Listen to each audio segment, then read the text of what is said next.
Shalom saudara-saudari terkasih.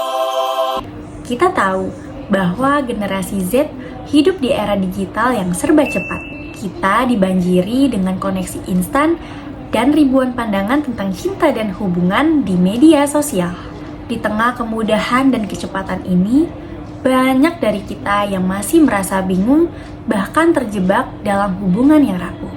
Dunia menawarkan cinta yang cepat berlalu, tetapi hati kita mendambakan fondasi yang sejati. Inilah kesenjangannya. Oleh karena itu, kita diajak untuk berhenti sejenak dari hiruk-pikuk dan melihat kembali bagaimana pacaran yang sehat dan berfondasi menurut standar iman Kristen. Dalam video ini, kita akan fokus untuk mencari jawaban atas 2 poin mendasar, yaitu pertama, bagaimana generasi Z memaknai hubungan pacaran di era digital saat ini. Yang kedua, bagaimana prinsip iman Kristen membimbing kita untuk menjalani pacaran yang sehat dan berkenan kepada Tuhan. Di tengah pencarian cinta yang sehat dan bermakna, kita perlu kembali pada sumber kasih yang sejati. Mari kita lihat bagaimana firman Tuhan menggambarkan kasih yang menjadi dasar dalam hubungan, khususnya dalam hal berpacaran. Ayat Alkitab yang mendasari diambil dari 1 Korintus 13 ayat 4 sampai dengan 5. Kasih itu sabar, kasih itu murah hati, ia tidak cemburu. Ia tidak memegahkan diri dan tidak sombong. Ia tidak melakukan yang tidak sopan dan tidak mencari keuntungan diri sendiri. Ia tidak pemarah dan tidak menyimpan kesalahan orang lain.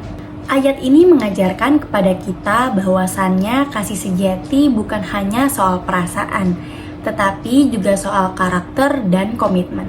Dalam konteks pacaran, kasih yang sehat adalah kasih yang sabar, tidak egois, dan menghormati satu sama lain. Ini jadi titik awal yang penting untuk membahas bagaimana kita sebagai anak muda zaman sekarang menjalani hubungan pacaran yang sehat dan berkenan di hadapan Tuhan. Generasi Z tumbuh di era teknologi di mana hubungan bisa dimulai melalui DM Instagram, berlanjut lewat chat, dan berakhir tanpa kejelasan hanya dalam hitungan hari saja. Di sisi lain, tekanan dari lingkungan, standar kecantikan, dan ekspektasi romantis yang dibentuk oleh film ataupun TikTok sering membuat generasi Z merasa harus memiliki pasangan agar dianggap bernilai atau berhasil.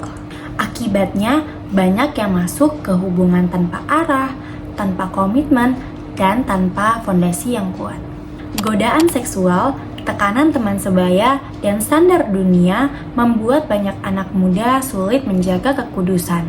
Padahal dalam 1 Tesalonika 4 ayat 3 Tuhan berkata, "Karena inilah kehendak Allah, pengudusanmu, yaitu supaya kamu menjauhkan diri dari percabulan." Pacaran yang sehat menurut iman Kristen adalah pacaran yang menjaga tubuh, hati, dan pikiran tetap kudus.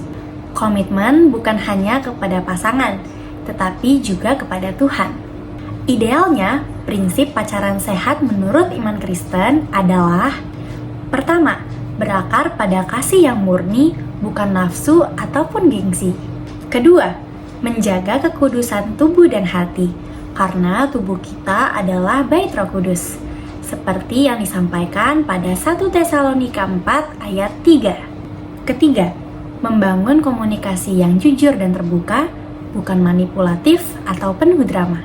Keempat, menetapkan batasan yang sehat sebagai bentuk saling menghormati dan taat kepada Tuhan. Jadi teman-teman, berpacaran yang sehat bukan berarti kaku atau membosankan. Justru itu adalah bentuk kasih yang dewasa. Kasih yang tahu kapan harus menjaga, kapan harus melepaskan, dan kapan harus bertumbuh dalam kehendak Tuhan. Sebagai generasi Z yang hidup di era digital, kita punya pilihan untuk mengikuti arus dunia atau berdiri teguh dalam terang iman Kristus. Ketika kita memilih untuk membangun hubungan yang berakar pada kasih sejati, kita bukan hanya menjaga diri, tapi juga menjadi saksi hidup tentang cinta yang memuliakan Tuhan.